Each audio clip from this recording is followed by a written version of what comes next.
And so then in verse 26, then said they to him again, what did he to thee? How opened he thine eyes? They're questioning him again, asking him the same thing because they're just going in circles because they don't know what else to do, right? Verse 27, he answered them, I have told you already, and ye did not hear. Wherefore would ye hear it again?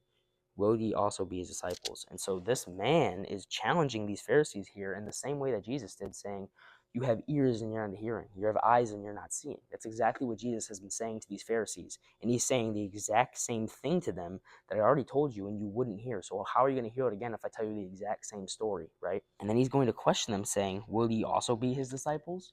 And this is going to make the Pharisees very angry. As we read in verse 28, then they reviled him and said, thou art his disciple, but we are Moses' disciples. And so this is where the Pharisees got it all wrong. They're putting Moses, their forefather, right, their prophet that revealed the law to them, they're putting him above God. Now, God did use Moses to reveal the law to us and bring the law to the Israelites at the time. We're not supposed to follow Moses, we're supposed to follow God. And these Pharisees were clearly said here that they are disciples of Moses instead of God.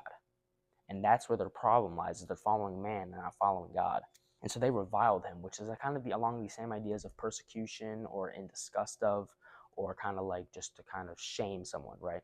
And then we read in verse 29, we know that God spake unto Moses, as for this fellow, we know not from whence he is. So they're saying they don't know who Jesus was, but we know that Moses was from God, right?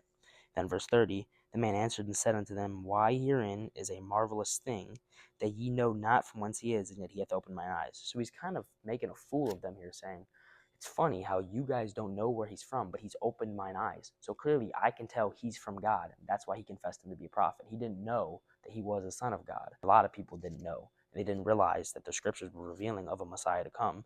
Some did, but not everyone did. And it wasn't the Messiah they were expecting.